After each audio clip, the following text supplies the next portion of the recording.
Good morning. Today I'm going to be doing an introduction on CS for All, and I'm going to try to relate it to students with disabilities and how to get them involved in CS for All. A brief introduction. My name is, legally it's still Valerie Lill, but I got married during the pandemic, but I haven't been able to change my name with Social Security because they're closed. It will eventually be Valerie Chapman Jones. I am an assistive technology, that's what AT stands for, trainer consultant here with Lincoln Intermediate Unit. And there's all my current contact information. Feel free to follow me on Twitter. I do try to post fairly regularly. My background, as the letters by my name indicate, I am trained as a speech language pathologist, and I am still a certified speech language pathologist. How I get interested in assistive technology is working with students with significant disabilities who had a lot of AT needs. I've been working at the IU for about 18 months. I got involved in the STEM and computer science aspects here at LIU through ATTAC and EdTech working together. And also I used to be under the EdTech department. So, and I'm interested in getting students with disabilities involved as much as possible. I'm not going to go over the Zoom webinar meeting norms, as these were Tanya reviewed in her introductory message. And if you've been to other sessions, you've seen these before. Don't forget, if you want Act 48 credits, you need to complete that evaluation, and they're due by July 31st. Remember, the first 100 registrants who get the evaluations done will receive a copy of Dr. Young's book, which is a great incentive. So for today's webinar, again, this is going to be an introduction. If you are familiar with CS for All, this is not going to probably provide you much information that is new, but I want to talk about why instruction in computer science is important for all learners. Again, all learners. This is our Inclusive Practices Day, thinking about including all learners in that instruction. I want to just talk about what the CS for All initiative is also. So one thing we need to think about is, what is our goal for our students with disabilities after graduation?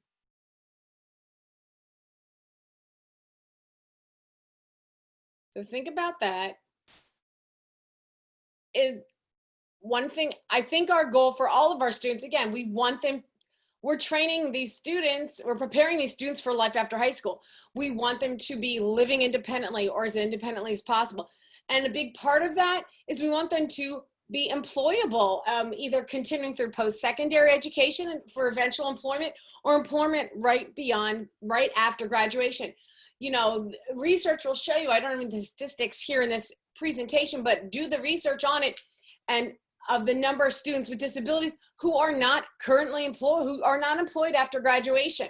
And you know, that's concerning, because that is our job as an educational institution, is making sure these students are successful post high school. We also need to, now I'm going to relate that to what is computer science. A lot of these slides in this deck are from CS for All. Some of them are not. But I'm going to try to relate the information that the CS for All folks have and talk about how that relates to students with disabilities and why it's important, because again, we want their post-secondary outcomes to be successful. There's a lot of confusion, and there's the CS for All logo down at the bottom. A lot of confusion, this is taken from one of their slides, about what is computer science and what it is not. It has to do with what it is: writing in a programming language, learning about networks, how computer networks are set up, creating programs to solve problems, and studying the effects of screen time, which we know everyone's getting a lot of that now. And that's specifically what computer science is. What we're finding is teachers think, oh, my kids are getting computer science, or oh, my students with disabilities, they learn computer science, or they're good at computer science. But that's misinformation, because they're basing it on things that computer science is not. So I've heard this many times: oh, well, they're great with technology, they're good at computer science. That's not true. Playing games, using social media, being a good typer, those things do not necessarily translate as computer science. Knowing how to use applications, oh, they're really good at Google Slides. That does not mean they're good at computer science. That means they're good at that particular application. or, oh, they're a genius with the iPad. They can fix things that I don't know how to do. And that's great. And believe me, I've used students for that purpose. Like, I don't know how to do this on the iPad, and they do it for me. That does not mean they have computer science skills. That just means they're good at that piece of technology. Again, computer science specifically has to do with programming, network structures, and problem solving and screen time. Those are by definition what computer science truly is. So again, don't think your students with disabilities, oh, they're great at computers, they're good, they know computer science, unless it falls under this first column. An interesting fact that research has found, and again, there's the source at the bottom, and this is from the CS for All, 90% of parents want their child to study computer science. 35% of schools teach computer science. This is a huge discrepancy, a huge discrepancy. Again, I'm a parent of a student who doesn't have an IEP in middle school. He is interested in computer science. And as somebody going into 8th grade, he has been very disappointed on basically his lack of teaching in this area. They've done some very, very basic computer science skills, but for somebody who's very interested in it, the training isn't out there. And if we think about our kids with disabilities also, how many of those kids are actually getting courses in computer science? Probably even fewer than this number of 35%. Here's an interesting research on this topic. When students enjoy computer science and the arts the most, yet 35% of high schools are offering it, 54% of students are interested in it. Look at what the students are interested in at the top, and look at the ones that are less interested in at the bottom. And thinking about what the ones that are less interested in, those are often the ones that are required credits in high school. Now, again, in some districts, computer science will fall under maybe math or maybe science. You know, there may be some overlap. But again, the courses they're most interested in are the ones that are considered your electives. Think about our students with disabilities. What are their choices for electives? Are they often given the same choices for electives as our other students? I have worked in high schools before as a speech pathologist, but I had these students had either learning disabilities, maybe they were in a life skills class, maybe they were in autism support class. Their choices for electives were not the same. They were limited because they felt, oh, they couldn't do this, they couldn't handle this, or they can't, you know, even if the kids were interested in it, some of them were, I don't want to say forced to take certain electives like social skills. They didn't have a choice. It's not an elective if it's required. So we want to think about that with our students with disabilities, and when we're thinking about their electives as they get into high school. Again, these lower things that they're not interested in are the requirements, and the things they are more interested in are the electives. And keeping in mind also, when we think of the principles of universal design for learning, we want students to be engaged, and they're going to be more likely to learn content that they're engaged and are excited and interested in learning about. These are some statistics, and again, the source is at the bottom. This is also a slide that I had gotten from CS for All from a presentation I attended. This is really important to look at because we're thinking about employability, those post-secondary outcomes and training. From this particular source, there were over 19,000 open computing jobs, open, meaning they were available. Less than 4,000 students were computer science graduate. And this is a huge issue. Not all high schools are offering that computer science, only 35%, yet this is where the jobs are. There are, again, jobs available for these students, but we're not preparing enough students for these type of jobs. And it's not just our students with disabilities, it's any of our diverse populations, any of our underrepresented populations. Thinking of female students, students of color, students with disabilities, they are not represented. Think about the type of people we see or think of when we think of computer science jobs. We typically think of, you know, the smart male science nerd type. And that is, you know, an unfair stereotype. We need to get more, there are jobs are out there. We need to start thinking about some of these underserved populations, getting them involved and interested in computer science, especially when we saw on the last slide, this is an area of interest for students. This is just something that CS for All created, its visions and impact areas, what we need to think about of why we should teach computer science. And these are all different reasons why different districts may have for teaching computer science. And this comes from part of the script training, which I'm going to get into a little bit next year. But again, when I think students with disabilities, again, economic and workforce development, again, that's just me coming from a special education background. I feel that's very important. That is our job, is to make sure our students are either employable beyond graduation, or they are able to go to some post-secondary training, or they at least are be able to have some skill set that they can use after graduation. So we need to think about involving those underrepresented students. Again, yes, a lot of the CS for All will talk about your female students, your students of color, but also I want to try to focus specifically on our students with disabilities, as inclusion is our theme for today. So what can we do? What can you do? Thinking of at the elementary and middle school, here's one thing that can be done. And this is not just like a small thing, it's kind of a big thing. Integrated computer science throughout the curriculum, not just a class. And I'm going to be doing a presentation later this afternoon. I have it advertised there, session 4. I'm going to talk about making STEM concepts accessible for students with disabilities. So this also kind of, I'm going to touch on that more then. We want to offer students a combination of plugged, which means using technology. For example, maybe something like Scratch, if you're familiar with. I know my son had experience with that at elementary and middle school. Or something like Hour of Code. Those are plugged in activities, but giving them those opportunities, and also some unplugged activities like learning about algorithms and just things that they might not think are computer science, but unplugged just means it might be a game or a piece of something you do on a piece of sheet of paper. You don't need technology to do it.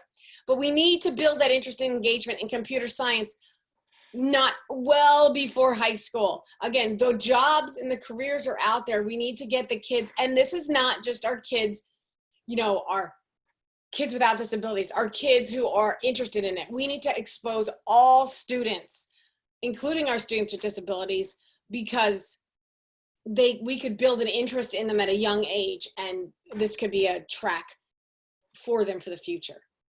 Specifically, okay, well, what do we do at the high school level? The two groups of people that really need to think about involving these underrepresented students are your school counselors. Again, they do a lot with the course selection and scheduling, but our IEP case managers, they need to also be very involved, because they are helping with course selection and choosing of electives and planning schedules. I do have a link through this presentation. There are a few hyperlinks. They'll be underlined in blue. And this is a great article specifically for our school counselors, but your IEP case managers out there, there's good information. And I just wanted to click on that and share it with you. Top 10 ways to, it's a book, but you can view some of it online. But how to get these students, with these underrepresented students. And again, when I'm thinking underrepresented, it does not just mean students with disabilities, but I'm trying to focus on that in this presentation.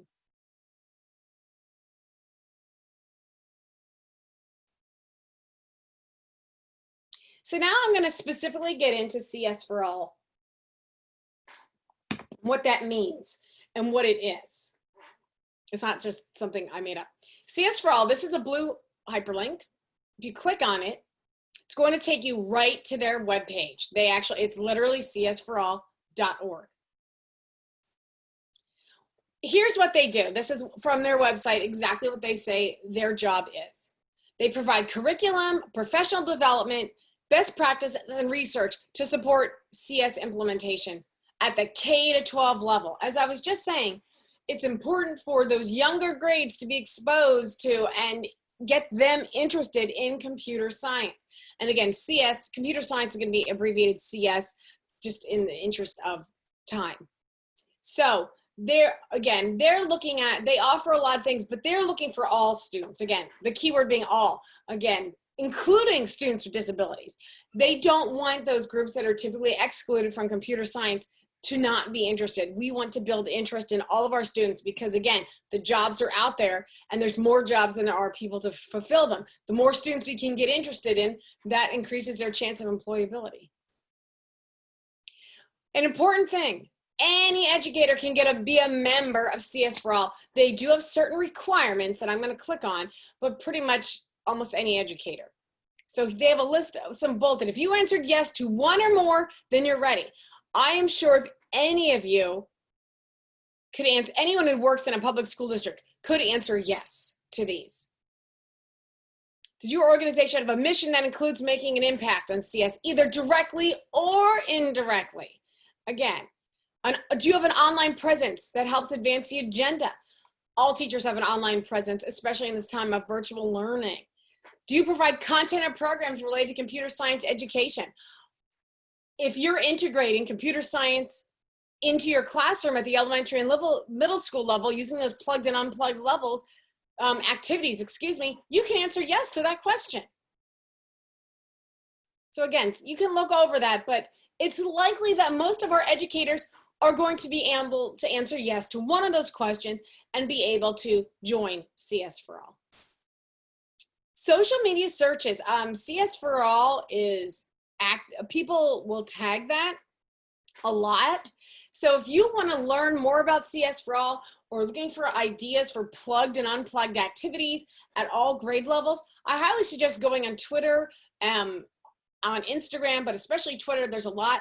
And look for these hashtags because people are posting activities, CS for All, hashtag CS for All script. I'm going to talk about script training in a little bit.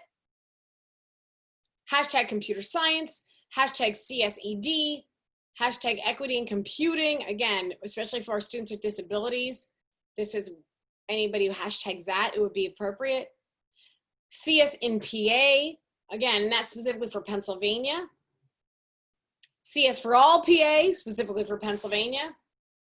Schools that teach is another hashtag. These are all commonly used. So again, if you go on to Twitter or Instagram and type in and do a search for these hashtags, you're going to find some activities. I will just do one as an example. I'll open my IU Twitter feed. There we go. I'm going to go to the home. So up here in the search is where you're going to type in CS for All. Type in that hashtag. I always like to look at the latest, and you can see all of the things that are tagged. Or if we look, let's go back. Oops, wrong one, sorry. I have so many tabs open here. Equity in computing. So let's look for that hashtag. Again, you're going to go up to your top of your search bar, and we could type in equity, equity in computing, and see what comes up. I like to go under the latest. Oh, well, CS for All script workshop comes up. But again, here you go. There's a lot of posts on that, a lot of links, a lot of activities, 3 big ideas. So those are ways you can find out more if you're interested. Sorry about that. Okay.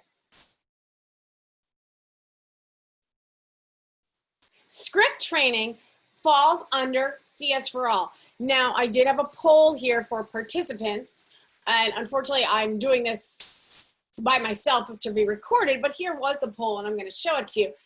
I was interested in knowing what your familiarity is with your script training. It's possible, as a viewer of this video, you've attended a script training with your team from your district, and you're very familiar with it. It's possible that a team in your district has been trained in script, but you were not part of it.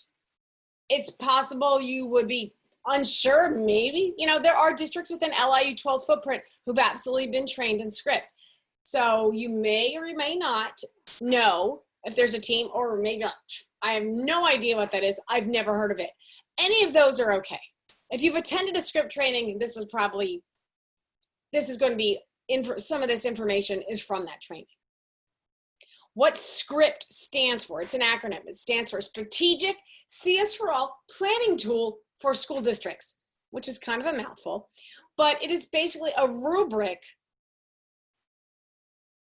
that you can use that your school district, it's a training you have to attend, and then you get rubrics that you can use to help evaluate what your district's doing in terms of computer science instruction and how they can build upon it, what skills you can do. Now, I'm going to show you this real quick. This is the hyperlink. This is script is one of the tabs at the very top of the CS for All page. So if you want to learn about script and script trainings, it's right here. There's that tab. I have that hyperlinked for you. So why do they do script? Here's what CS for All says. And this is straight from CS for All. No districts, you know, just within our IU 12 footprint, we have 25 districts. They do things 25 different ways a lot of times, which is fine. Not every model of computer science is going to work for every district. Each district might have to make it work based on the size and their staff and just the populations they serve. So the script training is for districts to figure out what's going to work for them, instead of somebody telling you, this is what you need to do. Script is a framework. So it's going to help you try to solve the problems you are trying to solve. Again, what's going to work for your district? Where are you lacking in computer science instruction? Again, we need to incorporate this because employability is a huge part of our job as a school, and the CS jobs are out there. What can we do to fill those 16,000 unfilled positions in Pennsylvania? And the other role of script is to let education systems, again, your districts, set priorities and select characteristics that fit their needs. Again, it's individualized. CS for All isn't telling districts, this is how you need to incorporate CS. They're using the script tool to help districts decide what they want that to look like. What's going to work for them. And lastly, they want you to be able to integrate into what you have existing infrastructure and processes in your district. You might already have some aspects of CS. Hopefully it's not none, but there's probably some aspects of CS incorporated either at some level, if it's just high school coursework, something is going on in your district. So how can you integrate CS more into your district using what you already have and just building upon it? Again, instead of being told, starting from scratch, or instead of someone telling you what to do, it lets your school team who's trained in script be able to do that.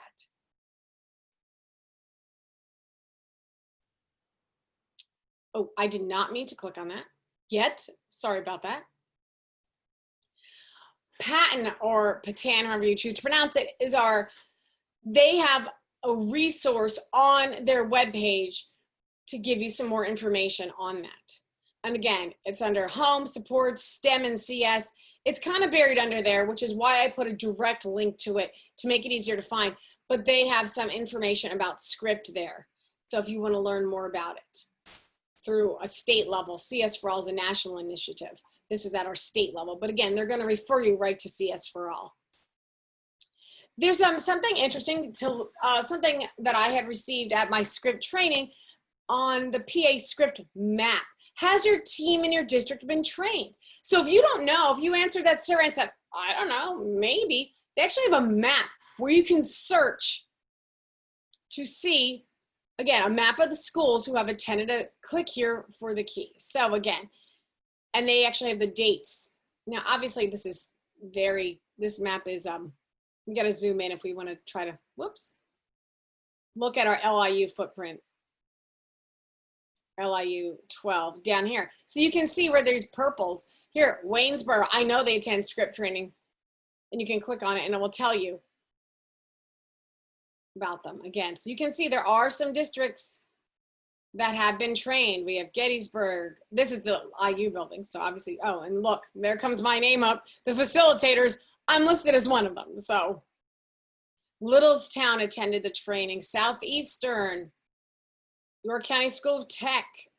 Oh, it's not letting me click on this too well. Northeastern. So if you're in one of these districts and are watching this, then you can say, oh, well, my district was on there. Central and Yarks.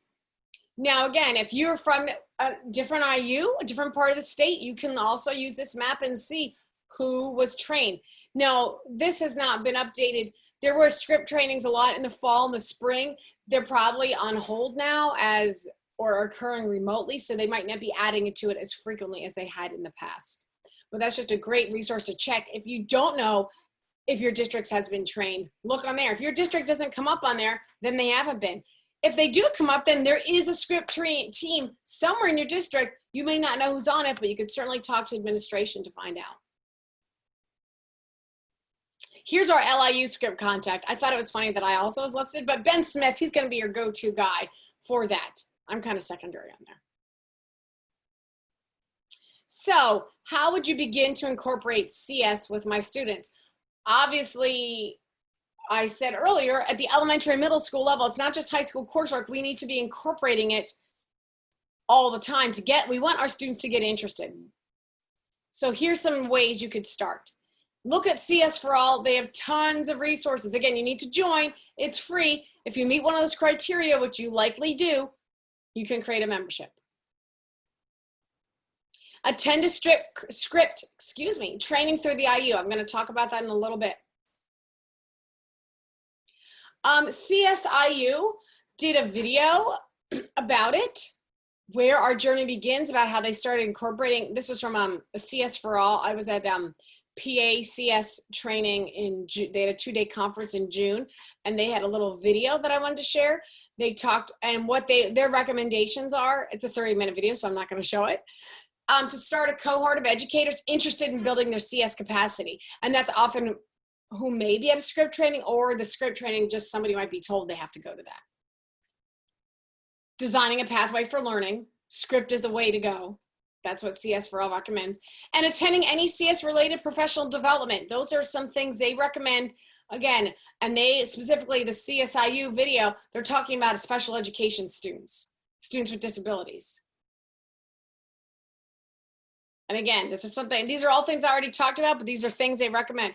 Offering those CS experience and coursework to all students, including those in underrepresented groups, i.e. our students with disability. And again, CSIU, when they presented on this in June, and they, I watched their video and they talked about it, they really got students who, I believe they were emotional support students or students who have some behavioral issues. They really were interested, and they're building that interest at a young age for those students, which is what we want to do. So I just want to highlight some upcoming training opportunities. Well, okay, you're supposed to do some CS for training. What are we supposed to do? How are we supposed to go about it? CS for All PA, this is through Patton. They're offering something called Engaging the Community and Planning for CS Education during COVID-19. It's coming up super soon, as in next week, from 10 till 12. It's just a 2-hour Zoom webinar. You can get Act 48 credits. It is free. But again, if you're interested in getting involved, this is somewhere you can start with just this free 2-hour training. And again, it's super short turnaround as it is next week. We may be offering a script training here at LIU. That is TBD, to be determined. The training at LIU is, it depends on if that's funded as an initiative. It could be a fee for service. It could be fee-based. It just depends on how funding and what's going to happen for the 2021 school year. But we may be offering one at IU. That's the information from Ben Smith. I don't have any other updates, but keep an eye out for it because it may be coming. And also Patton, I've attended this the last 2 years, offers a conference called CS for All PA. It's in June. Previously it had been 2 in-person days. This year it was recorded. It was virtual. They offered portions of it over the course of 3 days, but if you signed up, you kind of watch them anytime during a set week. And it was free to attend. So again, look for that. They typically don't announce the information on that till like April or May, and it comes up in June. So it's a pretty short turnaround. But again, that's just a way to get yourself involved and interested. I attended a bunch of their trainings, their sessions this past June. Please don't forget to fill out the evaluation, whether you're attending this live or whether you're watching the video. And your feedback is very important to us. Find out, did this session meet your expectation? How are you going to share this information that you learned?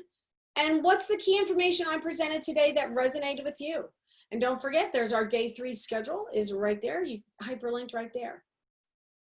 So thank you so much for watching this presentation on CS for All, and I hope we can get our students with disabilities interested and involved in computer science. Thank you.